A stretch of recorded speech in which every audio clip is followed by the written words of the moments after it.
আচ্ছা, অবস্থাটা কি হয়েছিল ভাই?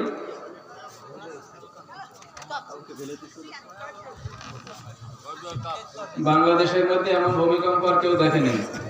কি বলেন, ঠিক না ঠিক? মনে আছে তো? কি বলেন, মনে আছে তো?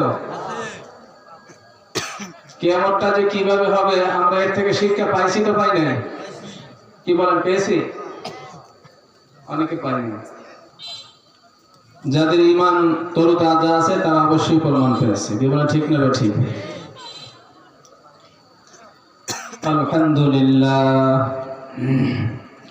আলহামদুলিল্লাহ নাহমাদুহু ওয়া নাস্তাঈনুহু ওয়া নাস্তাগফিরুহু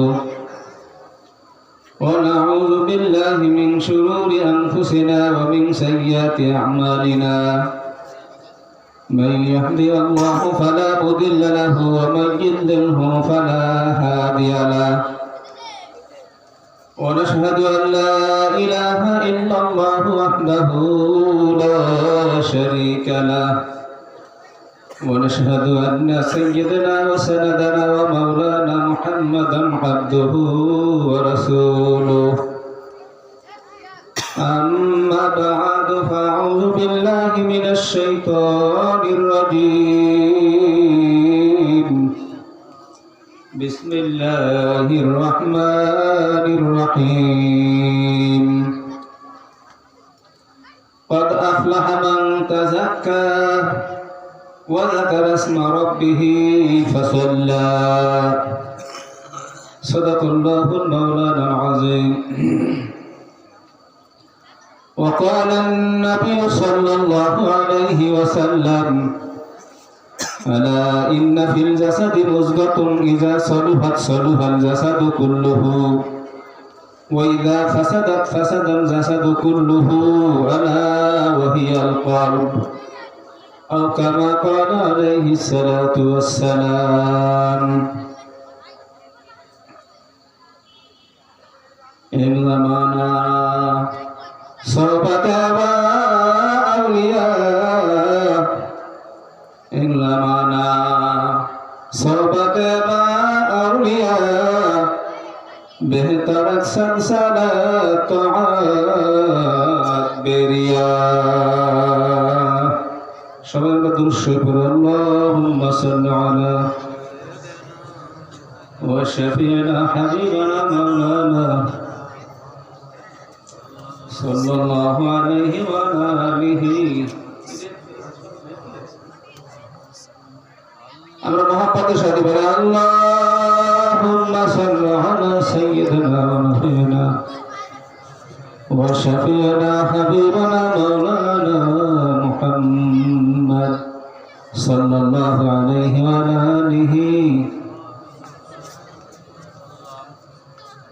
সম্মানিত উপস্থিতি, প্রধান অতিথি, বিশেষ অতিথি, সামনে উপস্থিত আমার মুরব্বী আরেকরাম, যুবক ভাইয়েরা, পর্দার আড়ালে মা বোনেরা, সালতা সমর সিংহ বাজার জামে মসজিদ কমিটি এবং যুবক ভাইদের উদ্যোগে 3 দিন ব্যাপী ওয়াজ মাহফিল, তাফসির মাহফিলের আজকে শেষ দিন। আজকে শেষ দিনের সম্মানিত সভাপতি সাহেব, প্রধান অতিথি মহোদয়, আমার বন্ধুবর মানুষ, আমি আপনাদের সামনে ওয়াজ করব না, 2টি ঘটনা বলার জন্য এসেছি। এখানে আয়াত তেলাওয়াত করছি, আর একটা হাদিস আপনাদের সামনে পেশ করছি। এর তর্জমা করতে অনেক সময় লাগবে, 10 থেকে 15 মিনিট কথা বলবে। এই তর্জমায় যেতে পারবো না সম্ভবত। আমি 2টি ঘটনা আপনাদের সামনে পেশ করতে চাই। আজকে যিনি আপনাদের সামনে প্রধান মেহমান, তেনার নাম আপনারা শুনেছেন। উনি সারা বাংলাদেশের মধ্যে ডিগ্রি ক্লাস ফাজে, বাংলাদেশের মধ্যে ফার্স্ট ক্লাস ফার্স্ট, আলহামদুলিল্লাহ বলি। অনেকে কষ্ট হয়েছে মনে হয়। যে আমার সন্তানরা ফার্স্ট ক্লাস ফার্স্ট হয় না, চরমনের একটা ছেলে ফার্স্ট হইলো, আমি আলহামদুলিল্লাহ কেন বলবো? কি বলেন ধর্ম আছে না নেই? আর যদি আলহামদুলিল্লাহ বলি, সারা বাংলাদেশে ফার্স্ট ক্লাস ফার্স্ট। আগামীকালকে থেকে 3 দিন চরমনায় বাৎসরিক মাহফিল। ফজলুল করিম রহমতুল্লাহ দামাত বারকাতুহু আলিয়া আল্লামা শাহাদাত হোসেন নুরী সাহেব যখন ফার্স্ট ক্লাস ফার্স্ট হয়েছে, বর্তমান শাহেকের চরমনায় মুফতি ফয়জুল করিম দামাত বারকাতুহু আলিয়াকে ডেকে বললেন যে ফয়েজ, এই শাহাদাত হোসেন নুরী সারা বাংলাদেশে ফার্স্ট ক্লাস ফার্স্ট হইল চরমনায় আলিয়া মাদ্রাসা থেকে, ও আগামী বছর কামেলেও সারা বাংলাদেশে ফার্স্ট হবে। আলহামদুলিল্লাহ বলবেন না? কামেল পরীক্ষা হলো 1 বছর পর। ভালো করে বুঝেন, যারা আলেম ওলামা ওলিয়া আউলিয়ার বিরোধিতা করেন তাদের জন্য এই কথা বলছি। আমি আগেই বলছি ওয়াজ করবো না। ওলিয়া আউলিয়াদের কেরামত হক, ওলিয়াদের কেরামত কি হক। বিশ্বাস না করলে ঈমান থাকবে না। নবীদের মুজিজা, নবীদের কি সবাই বলেন, নবীদের ওয়াজ তো বহুত করে, আমরা সবাই ওয়াজ করতে পারবেন। মাইকের কাছে যদি আইনে দেওয়া হয় সবাই কি ওয়াজ করতে পারবেন। নবীদের হয় মুজিজা, আর ওলিয়া উলিয়াদের হয় কি কারামত। আল্লামা শাহাদাত হোসেন নুরী সাহেব এই বছর ডিগ্রিতে ফার্স্ট ক্লাস ফার্স্ট হইলেন, আগামী বছর কামেল পরীক্ষা দেবেন। সেখানে ফজলুল করিম রহমতুল্লাহ বললেন, ফয়েজ তার ছেলেকে বললেন, ফয়েজ ও যত পারে মিষ্টির দোকানে নিয়ে কত পরিমাণ আপনি মিষ্টি খাওয়াবি, আগামী বছর ও ক্লাসে ফার্স্ট হবে। আলহামদুলিল্লাহ বলি। পরীক্ষা 1 বছর পর তিনি কিভাবে বুঝলেন? ভালো করে বুঝলেন, তিনি কিভাবে বুঝলেন? এবং আল্লামা শাহাদাত হোসেন নুরী সাহেব তখন সারসিনা মাদ্রাসায় গেলেন। সারসিনা মাদ্রাসায় যে যারা কামেল পরীক্ষা দেবে ভালো ছাত্র, তাদের রুম আলাদা। বলছেন এবার তোমাদের মধ্য থেকে বাংলাদেশে কে ফার্স্ট হইতে চায়, কে আছো এমন? অন্যান্য ছাত্ররা দেখাইলেন অমুকে অমুকে। তিনি সেখানেই বললেন যে এই বছর মাদ্রাসা বোর্ডের মধ্যে যে ফার্স্ট হইতে চায় বাংলাদেশ, সে যেন পরীক্ষা ঘরে না যায়। কথাটা বুঝতে পারছেন? কথাটা বুঝতে পারছেন? এবছর তোমাদের মধ্যে থেকে যদি কেউ ফার্স্ট হতে চায়, সে যেন পরীক্ষা হলে যায় না। সন্তান কাকে বলে? বলবেন আমার সন্তান কেন ডাক্তার হয় না, আমার ছেলে কেন হাফেজ হয় না, আমার ছেলে কেন আলেম হয় না, আমার ছেলে কেন ইঞ্জিনিয়ার হয় না। আমি ডাক্তার হিসেবে আপনাদেরকে একটা থিম দিচ্ছি। আপনার সন্তান আপনার স্ত্রীর গর্ভে আসার আগে আপনাকে দোয়া করতে হবে। সেই দোয়াটা কি? আল্লাহর নবী মুসা আলাইহিস সালাম শিখিয়ে দিয়েছেন। আমাদের জাতির পিতা ইব্রাহিম আলাইহিস সালাম শিক্ষা দিয়েছেন, রব্বানা হাব লানা মিন আজওয়াজিনা ওয়া যুররিয়াতিনা কুররাতা আয়ুন ওয়াজআলনা লিল মুত্তাকিনা ইমামা। সবাই জোরে বলুন সুবহানাল্লাহ। আমাদের সন্তান যখন খারাপ কাজে লিপ্ত হয়, তখন আমরা পীর মাশায়েখ, ইমাম সাহেব, আলেম ওলামার কাছে গিয়ে দোয়া চাই যে হুজুর আমার সন্তানটা নষ্ট হয়ে গেছে, গাঁজার পোটলা হাতে নিছে, মদের বোতল হাতে নিছে, দোয়া করেন যাতে ভালো হয়। কিন্তু আমার সন্তান ভালো হওয়ার জন্য গর্ভে আসার আগেই দোয়া করতে হবে। 1 নম্বর শর্ত। দোয়াটা কি? রব্বানা হাব লানা মিন আজওয়াজিনা ওয়া যুররিয়াতিনা ওয়া কুররাতা আয়ুন ওয়াজআলনা লিল মুত্তাকিনা ইমামা। এই দোয়া আমরা সবাই করতে রাজি তো? কারা কারা রাজি? হাত তুলে আল্লাহু আকবার। হাত নামায়। সন্তান গর্ভে আসা সায়েন্টিফিক বলেন সন্তান মেধা হওয়ার জন্য গর্ভের ভিতর থেকেই সন্তানটা 80% বেড়ে হবে। 80% মেধা হবে মায়ের উদর থেকে, গর্ভ থেকে 80% বেড়ে হবে। কত পার্সেন্ট? 80%।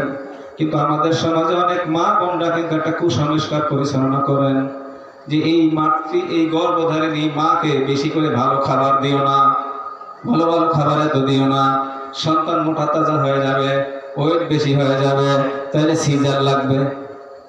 কি বলেন, এরকম আছে না নাই? কুসংস্কার আছে না নাই? তখন তাকে প্রোটিন জাতীয় ভালো কোনো খাবার দেওয়া হয় না, সন্তান মোটা হয়ে যাবে, সিজার লাগবে এই ভয়তে। খাবার দাবার সেরকম নর্মাল হওয়ার কারণে সন্তানটার মেধা ঠিক মতো আসে না, জন্মের পরে দুর্বল হয়ে যায়, তখন ডানু খাওয়ানো লাগে, লেকটোজেন খাওয়ানো লাগে, ঠিক না ভাই? ঠিক। হ্যাঁ, ডানু খাওয়াইতে খাওয়াইতে আপনার সন্তানটা একটা ব্রয়লার হয়ে যায়। ব্রয়লার মুরগি যে জায়গায় রাখেন সে জায়গায় বসে থাকে। কি বলে, ঠিক না ভাই? ঠিক। সায়েন্স বলে সন্তানের মেধা হবে মায়ের গর্ভ থেকে 80% মেধা, ভূমিষ্ঠ হওয়ার পর দুনিয়ায় আসার পরে 20% মেধা হবে, কিন্তু গর্ভের থেকে 80% মেধা হবে। ওই মেধার জন্য আপনার গর্ভধারিণী মাকে, ওই সন্তানের মাকে আপনার ভালো ভালো খাবার দিতে হবে। সবাই রাজি আছেন তো? কারা কারা রাজি আছে? আল্লাহু আকবার। ভালো ভালো খাবার দিতে হবে আপনার সন্তান যদি মেধা হইতে হয়। আর আপনি সর্বপ্রথম দোয়া করতে হবে, সন্তান গর্ভে আসার আগেই দোয়া করতে হবে। দোয়াটা কি? রব্বানা হাব লানা মিন আজওয়াজিনা ওয়া যুররিয়াতিনা ওয়া কুররাতা আয়ুন ওয়াজআলনা লিল মুত্তাকিনা ইমামা। আমাদের পিতা ইব্রাহিম আলাইহিস সালাম এই দোয়াটা আল্লাহ তাআলার কাছে করেছিলেন, আমরাও সেই দোয়াটা করব। সবাই রাজি আছি তো? আমি আপনাদের সামনে সর্বপ্রথম যে আয়াতটা তেলাওয়াত করছি, এটা তাকওয়ার একটা আয়াত। কদ আফলাহা মান তাযাক্কা, ওই ব্যক্তি সফল কাম হবে যে নিজেকে নিজে আত্মাকে পরিশুদ্ধি করতে পারবে। সবাই জোরে বলুন সুবহানাল্লাহ। আজকে আমরা মাহফিলে কেন আসছি বলেন তো? নেকি হাসিল করার জন্য। কিসের জন্য আসছি বলেন তো? নেকি হাসিল করার জন্য, কিছু আলোচনা শোনার জন্য, তার থেকে আমরা আমলে বাস্তবায়ন করবো সেই জন্য, তাই না? কি বলেন, তাই না? এই জন্য বলছে তোমাদের আত্মাকে তোমরা পরিশুদ্ধ করো, তোমার আত্মাকে তুমি পরিশুদ্ধি করো, তোমার আত্মাকে, তোমার নিজের নফসকে তুমি আত্মশুদ্ধি করো, পরিশুদ্ধি করো। তুমি আত্মশুদ্ধির সাথে যদি আমার কবরে না আসো, কিয়ামতের ময়দানে, কবরে, হাসরে, মিজানে, পুলসিরাতে এই 5টা মামলার আসামি কিন্তু আমরা সবাই। 1 নম্বর আসামি হলো মওতের আসামি, 2 নম্বর হলো কবর, 3 নম্বর হলো হাসর, 4 নম্বর হলো মিজান, 5 নম্বর হলো পুলসিরাত। এই 5টা মামলার আসামি কিন্তু আমরা সবাই। জোরে বলো ঠিক না ঠিক? এরপর আমি আপনাদের সামনে একটা হাদিস পেশ করছি। আল্লাহর নবী পয়গম্বর বলেন, ক্বালান নবী সাল্লাল্লাহু আলাইহি ওয়াসাল্লাম, আলা ইন্না ফিল জাসাদি মুযগাতুন ইযা সালুহাত সালুহাল জাসাদু কুল্লুহু, আলা ওয়া ইযা ফাসাদাত ফাসাদাল জাসাদু কুল্লুহু, আলা ওয়া হিয়াল কলব। জোরে বলুন সুবহানাল্লাহ। পয়গম্বর বলেন, প্রত্যেকটা মানুষের অন্তরের মধ্যে একটা কলব আছে। কি আছে? একটা কলব আছে। যেমন ওমর ফারুক রাদিয়াল্লাহু তাআলা আনহু, আমরা সবাই জানি তেনার নাম। তিনি ছিলেন কাফের। কি ছিলেন?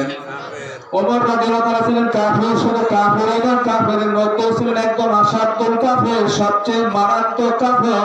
তিনি পয়গম্বর আখের পয়গম্বরকে তরবার দিয়ে তার শিরচ্ছেদ করার জন্য, হত্যা করার জন্য তরবারি নিয়ে রওনা করছেন। এত খারাপ অবস্থানে ছিলেন, তার কলবটা এত খারাপ ছিল।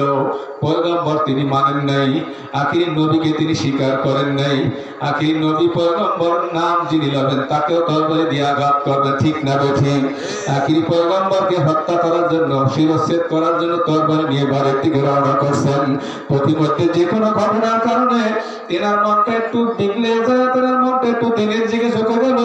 হঠাৎ করে পয়গম্বরের কাছে গিয়ে, হঠাৎ করে পয়গম্বরের হাতে হাত দিয়ে যখন বায়াত গ্রহণ করলেন, কালিমা পড়লেন, লা ইলাহা ইল্লাল্লাহ। সবাই বলুন লা ইলাহা ইল্লাল্লাহ। আর একটু জোরে বলুন লা ইলাহা ইল্লাল্লাহ মুহাম্মাদুর রাসূলুল্লাহ। সবাই বলুন মুহাম্মাদুর রাসূলুল্লাহ।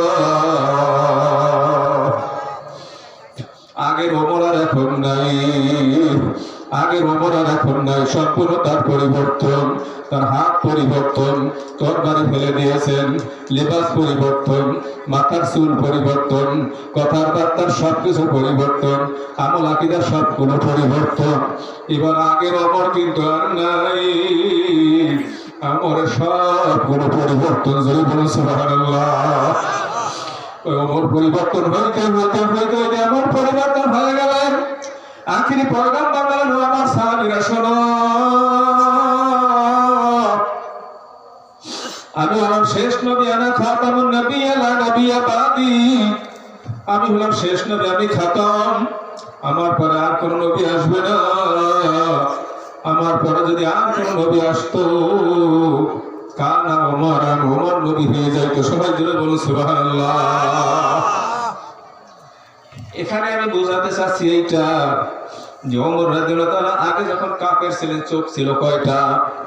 সবাই বলে চক্ষু ছিল কয়টা? এখন চক্ষু কয়টা? আগে ছিল হাত কয়টা? এখন হাত কয়টা? পরিবর্তন হইল কি? পরিবর্তন কি? কলব জোরে বলেন পরিবর্তন কি? আলা ইন্না ফিল জাসাদি মুযগাতান ইযা সালুহাত সালুহাল জাসাদু কুল্লুহু ওয়া ইযা ফাসাদাত ফাসাদাল জাসাদু কুল্লুহু আলা ওয়া হিয়াল কলব। জোরে বলেন সুবহানাল্লাহ। লোকমান হাকিম রাহমাতুল্লাহ আলাইহি একজন ছিলেন আল্লাহর ওয়ালি।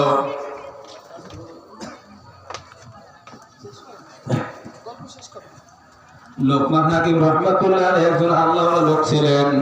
তিনি কোন নবীও ছিলেন না, পয়গম্বর ছিলেন না। লোকমান হাকিম রাহমাতুল্লাহ আলাইহি একজন ছিলেন রাজা এবং বাদশার একজন কর্মচারী। লোকজনের রাজা এবং বাদশাকে বললেন, ও বাদশা মহোদয়, রাজা মহোদয়, লোকমান হাকিমকে মানুষ এত জ্ঞানী দার্শনিক বলে আমরা একটু পরীক্ষা করতে চাই। লোকমান হাকিমের এত জ্ঞানী কোথার থেকে আসলো? যে লোকমানের নামে আল্লাহ তার একটা কালামুল্লাহ শরীফের মধ্যে কোরআন সূরা পর্যন্ত নাযিল করে দিয়েছেন। সবাই জোরে বলুন সুবহানাল্লাহ। সেই লোকমান এত জ্ঞানী কিভাবে হইল? বাদশা বলেন, ঠিক আছে, লোকমানের একটি পরীক্ষা করতে হবে। এক বাদশার ভেড়া এবং ছাগল পালতো, লালন পালন করতো। বাদশা একদিন ডেকে বলেন, লোকমান, সবাই বলে তুমি নাকি অনেক জ্ঞানী, তোমার জ্ঞানটা একটু যাচাই করতে চাই, বাছাই করতে চাই, একটু পরীক্ষা করতে চাই, তোমার কত পরিমাণে জ্ঞান হইল।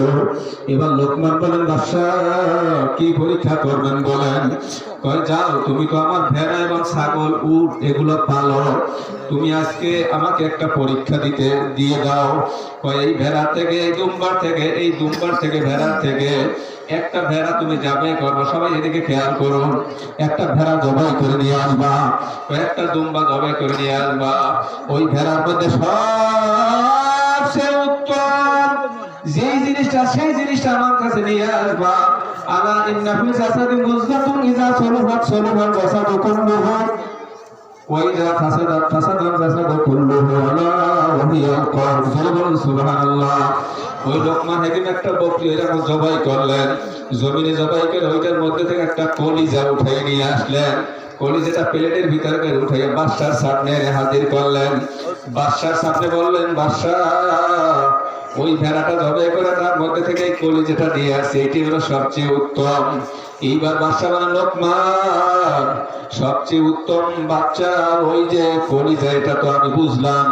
আগামীকালকে তুমি আর একটা ভেড়া জবাই করবা, একটা দুম্বা জবাই করবা, তার থেকে ওই জবাই করে সবচেয়ে নিকৃষ্ট জিনিসটা নিয়ে আসবা।